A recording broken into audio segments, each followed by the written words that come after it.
Итак, сегодня мы встречаемся с Дамиром, который, как я понимаю, находится в Мурсии, правильно?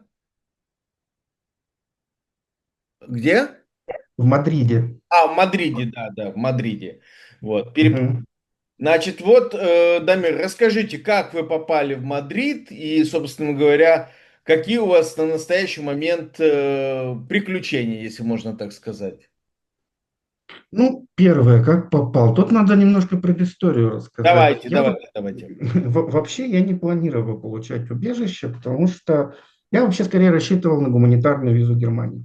Мгм, Мне бы это было проще. У меня была виза чешская на год. Вот, мне ее сделали как правозащитнику, как человеку, который занимается особо опасными для защиты прав и интересов людей сферами, а у меня сфера ЛГБТ, это прежде всего.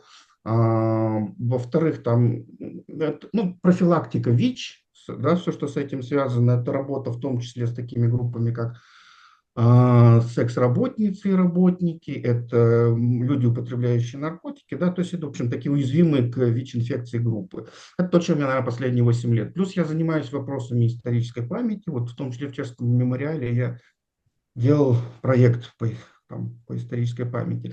Вот, ну и была сделана виза, обычная шенгенская, но по гуманитарным основаниям. Вот, и я рассчитывал получить немецкую. Но в августе 2024 года в Армении, в городе Гюмри, я подал на обновление своего загранпаспорта. У меня загранпаспорт заканчивается 20 мая, ну, уже закончился, 20 мая 2025 года. Просто получение гуманитарной визы без нормального паспорта, ну, который действует, да, с достаточным сроком, осложняется, потому что получение эрзац-паспорта, то есть документа, заменяющего а, ам, ну, заменяющего, да, загранпаспорт, да, то есть международный проездной документ, это может растянуться на 8 месяцев, например. И если бы я еще столько прожил и в Германии, и ой, в Германии, говорю, в Грузии, Армении и в других странах, в которых я вот постоянно жил эти 3 года, а эмигрировал я 3 года назад, то, ну, следующая станция моей жизни была бы уже в психиатрической лечебнице. Вот. мгм. Я немножко от этого устал. Но в октябре 2024 года пришел отказ от российского консульства. Они написали, что у меня есть запрет на выезд. Запрета на выезд нет. Оспорить это де-факто никак невозможно. Ну, то есть не было ни одного случая, когда консульский отказ удавалось оспорить. Да. То есть они начинают перенаправлять в местные органы, в какую-нибудь службу судебных приставов. Ну, в общем, запрета у меня нет. В загранпаспорте отказали. Это довольно частая ситуация с активистами и правозащитниками. Вот. И поэтому ну, вот с октября 2024 года я все-таки думал, поеду ли я просить убежище или нет, но а, выбора у меня не оставалось, потому что без загранпаспорта это означало, что в любой момент или в Грузии, или в Армении, или там ну, в разных странах, в которых я жил, меня могли поймать полицейские, проверить, и это было бы основанием для депортации. Потому что это нахождение в стране без документа, удостоверяющего личность. И мне бы уже ничего не помогло. Поэтому единственный путь для меня оказался уже миграция с запросом беженства, А почему международной Испания защиты. тогда была выбрана вами? По нескольким Германия. причинам. Первое, я не хотел, чтобы применили Дублинское соглашение, потому что Чехия – это одна из стран Европейского Союза, где наименьшее количество одобрений по запросу убежища, в том числе среди ЛГБТ-людей. Мгм. Вот. Кейс у меня, конечно, железобетонный, то есть работа в ЛГБТ-СМИ, открытая работа, то есть это нигде не скрывается, об этом есть публикации. Да. Это фактически означает то, что я являюсь участником экстремистского сообщества, ну, это до 12 лет тюрьмы. Да. Вот, и поэтому уже назад дороги в Россию у меня нет, но еще много других причин. И антивоенная позиция, участие в антивоенных акциях и много чего другого. Вот, вторая причина. Испания очень хорошо одобряет запросы убежища от ЛГБТ людей из России.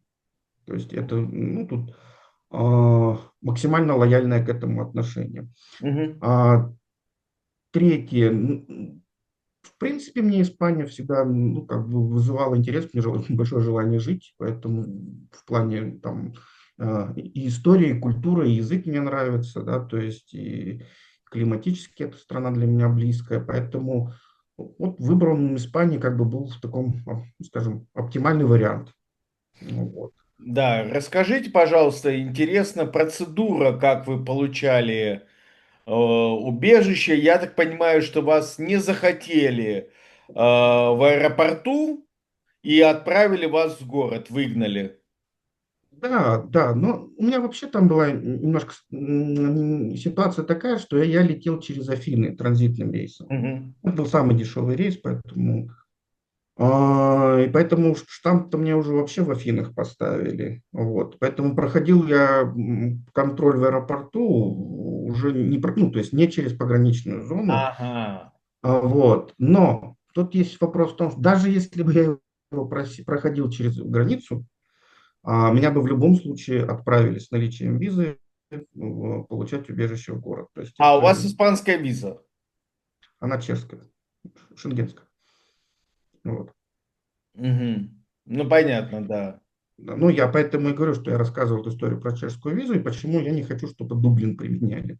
Мгм. Вот. Но Для меня испанцы это же важно. вроде бы они не отправляют никого по Дублину, они всех Так оставляют. вот, именно поэтому и выбор Испании. Да, То да. есть они, ну, нельзя сказать, что испанцы вообще не применяют. Нет, они его применяют, но очень-очень редко. И поэтому это был причина номер один, почему я именно Испанию выбрал. А вот дальше, А ну, да, то есть и я да, и потом, как вам в городе потом удалось? Насколько я помню, по Мадриду ходят слухи, что там можем в порядке живой очереди без прописки прийти и подать манифест. нет, такого нет, нет. То есть это, тут вообще очень много всяких городских легенд, особенно среди русскоязычного сообщества. Мгм. Вот, и все А как на это. самом деле? На самом деле следующее. Ну, вообще в аэропорту я попробовал подойти к полицейскому, но он мне такой говорит, go, go, go. То есть даже не стал слушать. То есть это Так. всячески, да.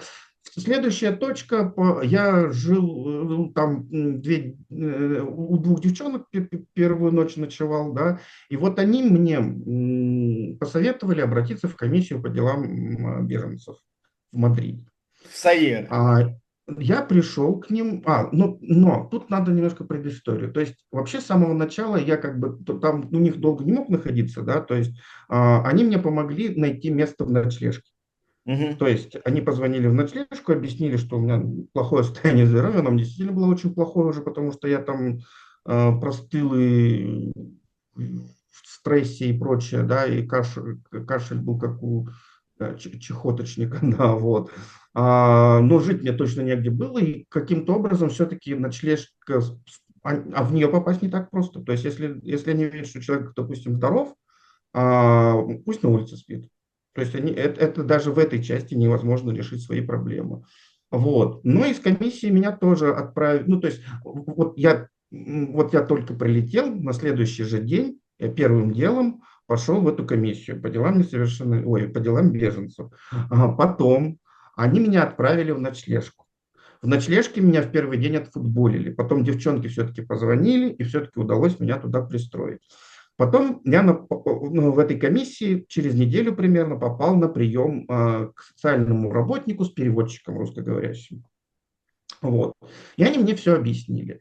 Они сказали, ну, мы не можем вам достать первую ситу, вот, чтобы подать этот самый манифест и там прийти на интервью.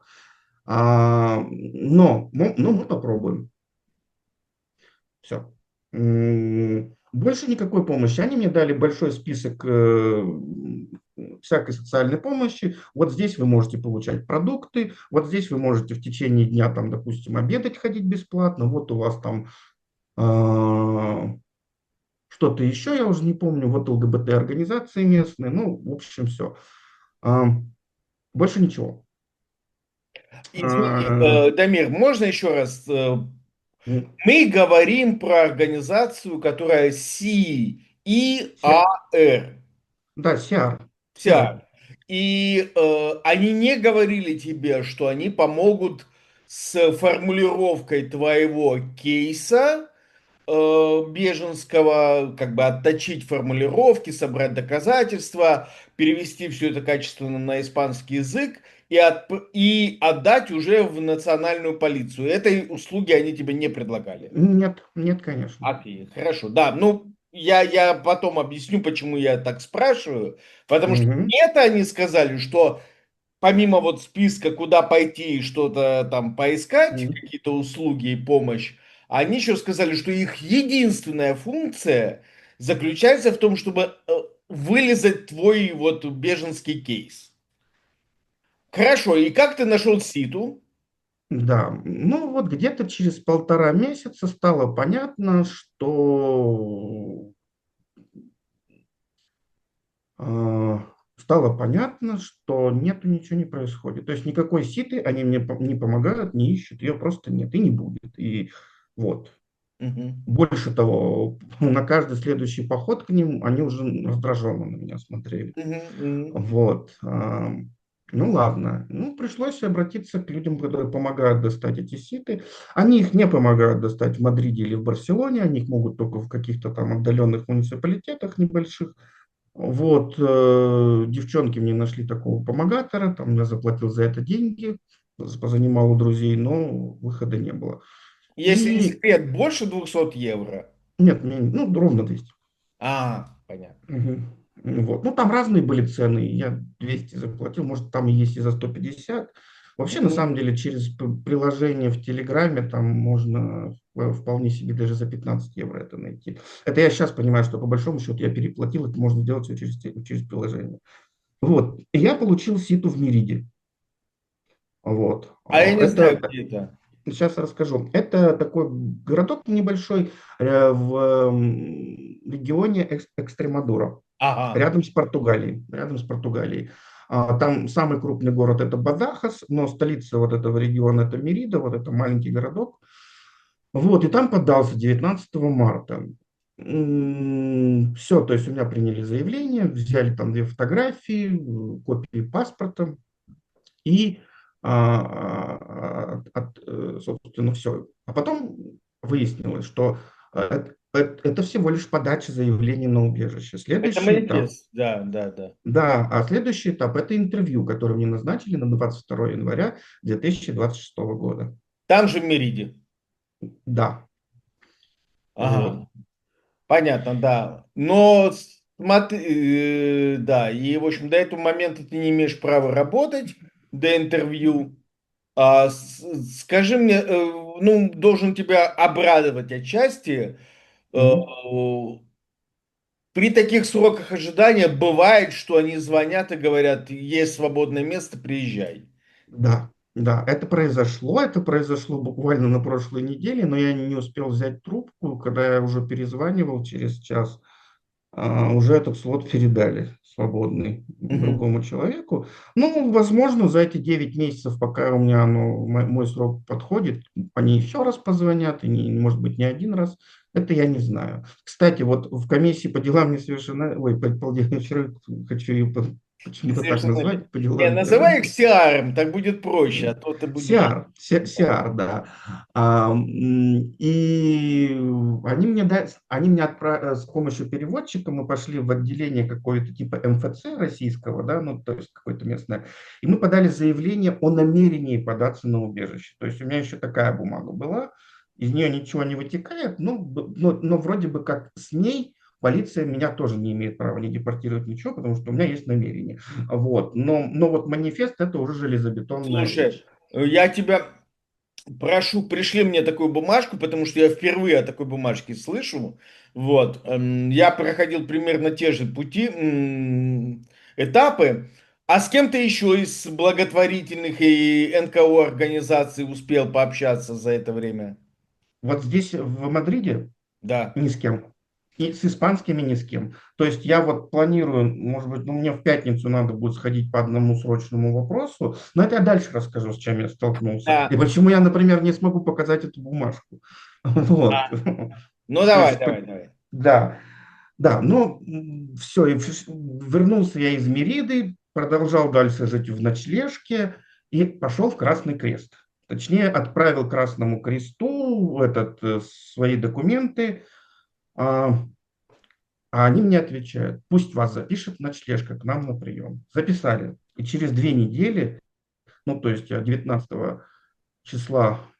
марта подался, и 31 марта меня приняли в Красном Кресте. Выслушали мою историю, в том числе о том, что у меня очень тяжелое состояние здоровья, потому что 23 марта я просто посреди Мадрида упал в обморок.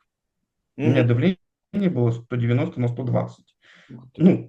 Ну, потому что я уже не молодой человек, то есть мне 39 лет, и жизнь в ночлежке, вот этот весь стресс, который я переношу, он как бы очень, ну вот. А другая составляющая моего здоровья у меня астма бронхиальная очень тяжелая, тяжелейшая. Мгм. А, Я жил рядом с бетонным заводом. Мгм. Это все. То есть у меня, то есть через 2 месяца жизни в ночлежке я не мог спокойно просто подняться из метро, потому что у меня была одышка, вот. И никто с этим мне, в общем-то,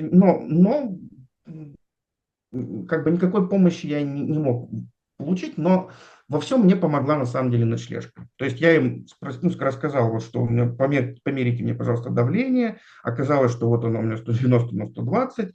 Они вызвали врача, скорую. Скорая все-таки забирать меня не стала. Они меня записали на прием к ближайшей больнице, которая рядом с ночлежкой.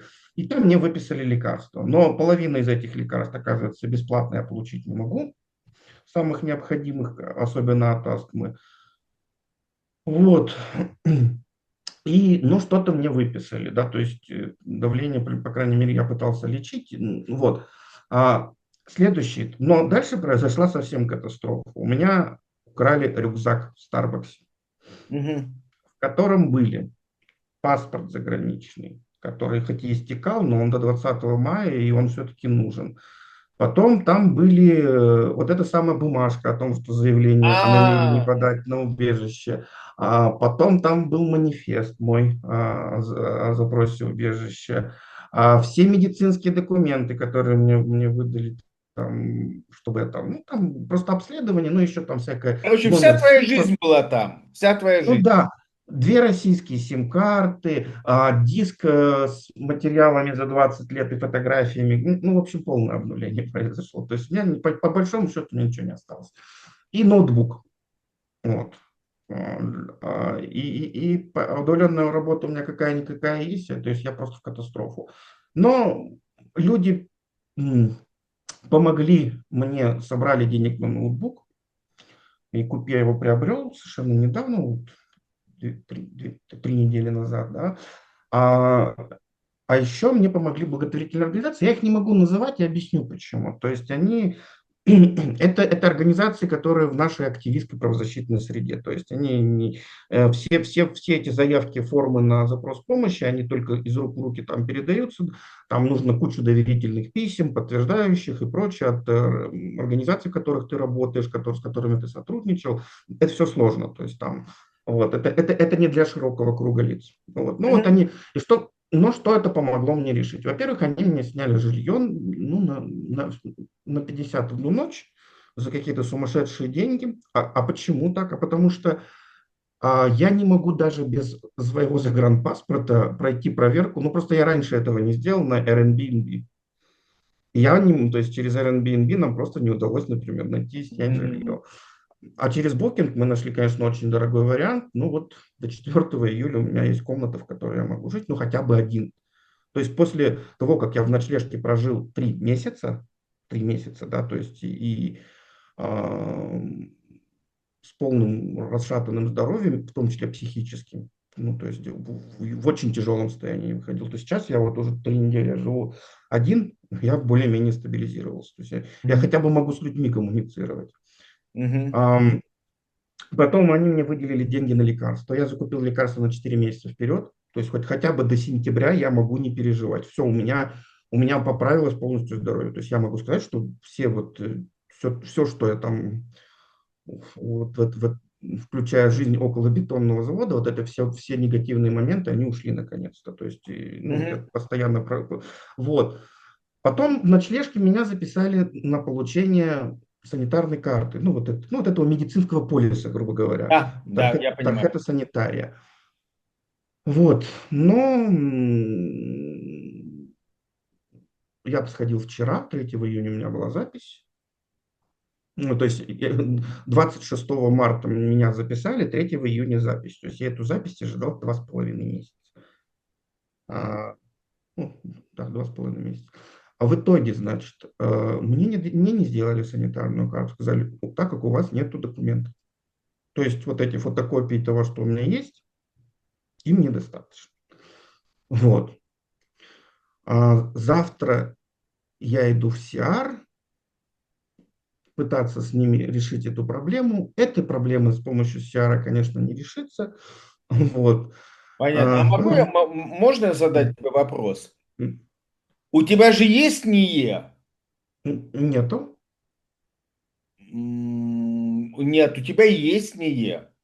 Смотри, насколько я понимаю бюрократическую машину испанскую, как только ты попадаешь в испанское поле зрения, тебе первая же бюрократическая процедура выделяет вот этот уникальный номер иностранца, то есть НИЕ, да, то есть это наш уникальный номер иностранца.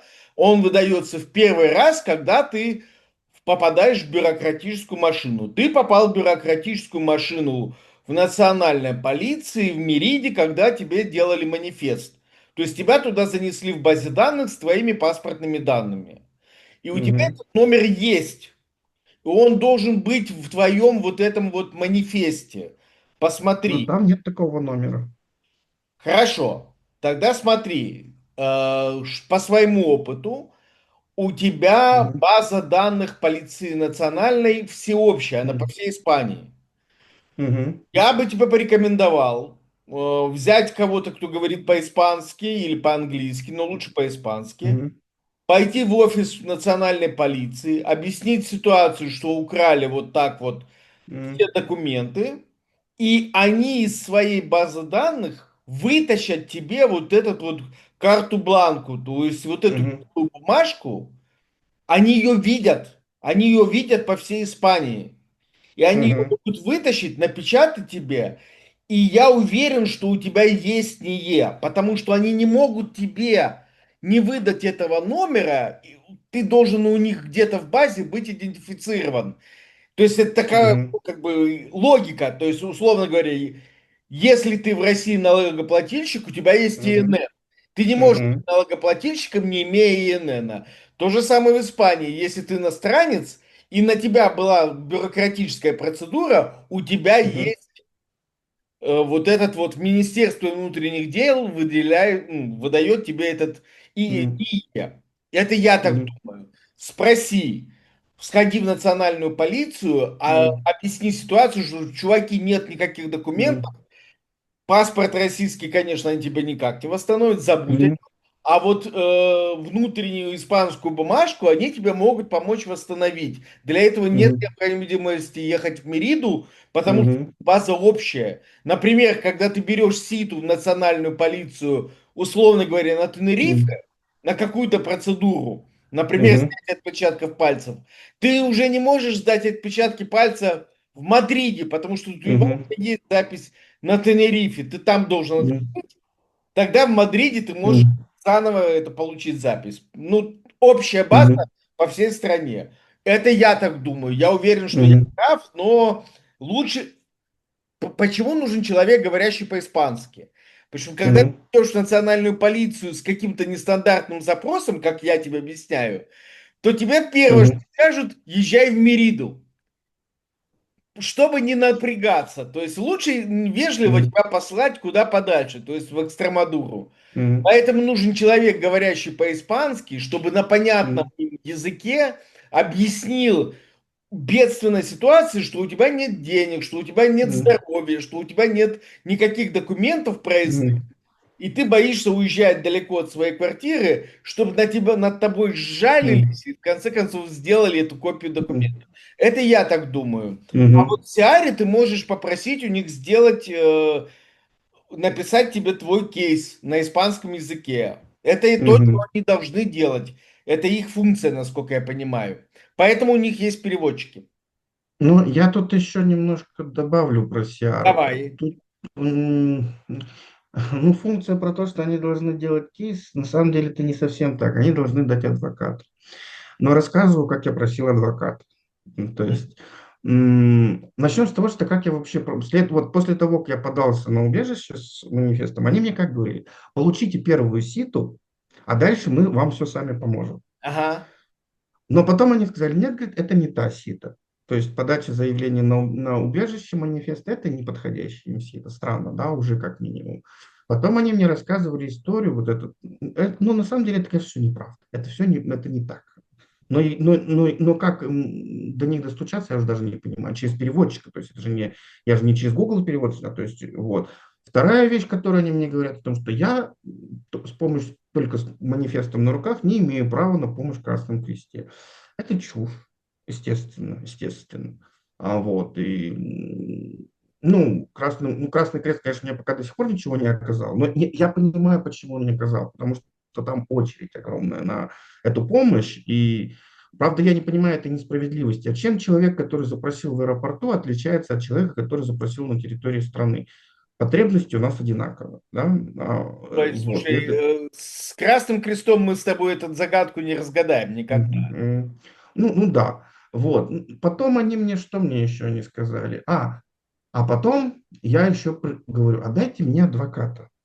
Мгм. На что они мне стали говорить о том, что адвокат вам тоже сейчас пока не положен. Хотя он положен. Вот. Потому что у вас, говорит, только интервью только через 9 месяцев, никто из адвокатов не возьмется, но это неправда, потому что все знают, что этот срок может очень сильно сдвинуться, и именно адвокат, вот этот, который предоставляется СИАРом, именно он должен помогать уже в составлении этого кейса. Но у меня не остается другого выхода, видимо, то есть от СИАРа я ничего не дождусь, это понятное дело, я даже завтра не вижу никакого смысла туда идти, ну, просто пустая трата времени. Вот. Мгм. Вот. А вот адвокат, да, но я его и через ЛГБТ-организации получу. То есть какой выход? То есть у них то же самое есть, те же самые услуги. Они точно так же мне помогут. Вот. И по степени Расскажи тогда влиятельности. что-нибудь хорошее. Ну, вот, собрали тебя на ноутбук, а еще что-то хорошее случилось, помимо того, что ты пришел более-менее в нормальное психическое состояние и с дыханием наладилось. Ой, что хорошего произошло? Ну, на самом деле, я, например, очень благодарен сотрудникам ночлежки. Мгм. Вот потому что они были добрейшие люди, они всячески участвовали там в моей жизни, пытались помочь, в рамках того, что могут они помочь. Вот ко мне они относились супер хорошо и супер лояльно. Мгм. Это они большие молодцы. Вот. Я еще посещаю испанский бесплатно в школе, то есть по будням учусь каждый день. Вот. Тоже спасибо за эту возможность. Потом, что еще у меня А кто тебе произошло? нашел эти курсы испанского языка? А эта комиссия, вот эта CR отправила Понятно, туда. да. Ну, туда, то есть они это широкому кругу людей дают, поэтому кто ходит, тот ходит. У нас, например, группа начиналась, состав был один, а сейчас уже через 3 месяца он совсем другой, потому что большинство скажем, не ходит дальше. Вот. Правда, я пока с трудом осваиваю испанский, потому что тот стресс, который я пережил, в голову пока все плохо влазит. Скажи, а как тебе вообще нравится Мадрид, хотя бы по погоде? Тут мне хорошо, как сказать, тут, смотри, я еще прожил всего 4 месяца. Вот. Мгм. Да, я попал на один из самых дождливых годов, которые здесь могут быть, потому что весь апрель и март, и даже первую половину мая, там, да, там шли дожди почти каждый день. Вот, и довольно серьезные. А потом вот сейчас в июне наступила жара, там было 34 градуса некоторые дни, но сейчас она опять отступила. Я вот был в Барселоне, что у меня хорошо произошло. Мгм. Всего пару дней. Вот. Ну, я так скажу, Барселона мне, конечно, гораздо больше понравилась. И по архитектуре города, и по климату, и по, не знаю, по общему вайбу, что ли, который там.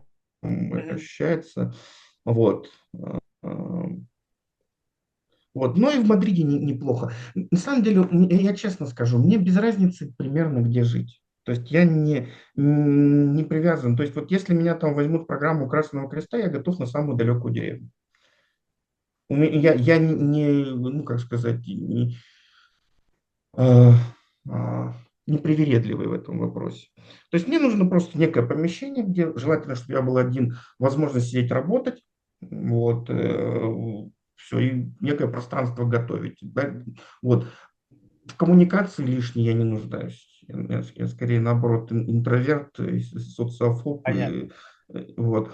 Хорошо, Да. смотри, Дамир, у нас остается 9 минут Мгм. для вот логического завершения. Что ты можешь сказать другим людям, которые пока в ситуации, что вот куда-то надо бежать, нужно ли бежать в Испанию? Нужно бежать в Испанию, ну, потому что, ну, смотря каким группам, да, то есть, если у Каким? вас просто Каким, по-твоему? ЛГБТ людям точно. Потому что здесь наиболее простой способ его получения. Это убежище, да, долго, но не дольше, чем в других странах, на самом деле. Да, пусть это 2 года продлится процедура, но шанс одобрения наиболее высокий. Второй момент. В отличие от многих стран других, ну, то есть вот из всех стран Евросоюза, я не помню, сколько там, больше 30, да, по-моему, Мгм. ну, в любом случае, да, то есть энное количество. Вот только в нескольких есть социальная помощь. Вот там Франция, Германия, Нидерланды, Бельгия, Швеция, Норвегия, Великобритания, уже не Евросоюз даже. Все. И есть Испания, пусть она ограниченная, это социальная помощь, но она есть. Пусть это программа креста 18 месяцев, но это все-таки важный момент. Вот. Потом, на самом деле, даже если тут сложности есть с бюрократией, даже если они есть, а, в целом тут очень доброжелательные люди. То есть, в принципе, они тебе хотят помогать и помогают, и всё, что они могут сделать, они тебе делают. Вот. И не всегда у них есть на это возможности, но делают. То есть я хожу как сказать, в больницу, да, в поликлинику, да, как правильно будет Да, сказать, КАП, амбулаторию. да, КАП. Да, вот. И нормально, то есть у меня прекрасный врач, там прекрасная медсестра, они меня узнают каждый раз, здороваются, вот, и абсолютно доброжелательные отношения. Вот. То же самое, например, было в ночлежке, как я уже сказал, в целом. То есть я ни разу не столкнулся с какими-то конфликтными ситуациями, какой-то вот агрессией, недоброжелательностью. Вот. Это первое. Потом, что еще? Почему Испания? Ну, все-таки довольно простой язык для того, чтобы его учить. Он, конечно, ну, сложнее, наверное, чем английский будет, да, вот. Но в целом при должной усидчивости его довольно легко можно освоить и на минимальном уровне можно будет понимать. Понятное дело, что здесь очень много диалектов и там язык, на котором говорят в Мадриде, на нем не говорят в той же в Каталонии или там в Галисии, там свой диалект, да, вот. Но в целом его можно освоить. Вот. М. Ну и здесь еще очень важный момент, сама политика государства, она пока не поменялась, потому что здесь довольно, ну, здесь социалистическое правительство, да, то есть как-то в политике, и они довольно лояльно относятся к мигрантам. Вот. Это всегда может в любой момент перемениться, но сейчас это огромную пользу для вас может играть. Вот. Отлично. Ну что, и, во-первых, я тебе хочу пожелать не сталкиваться с теми бюрократами, с М. которыми всех пугают. Они действительно М. есть, и просто пока еще недостаточно времени пожил, чтобы с ними столкнуться. Дальше, М. чем толще, дальше в лес, тем толще партизаны. Там их Мгм. будет больше. Вот. Ну а во-вторых, пока еще вот первые ощущения, то есть еще не началась знаменитая мадридская адская жара, и все остальное. Но все равно, с другой стороны, жить в столице свои плюсы тоже есть, хотя бы по возможности трудоустройства и Мгм. подработки какой-то. Ну вот, ладно, за эфиром я тебе подскажу еще, где, может быть, поискать помощь. Дамиру Мгм. спасибо, успехов тогда и скорейшей победы над ветряными мельницами бюрократии. Спасибо, Андрей, спасибо.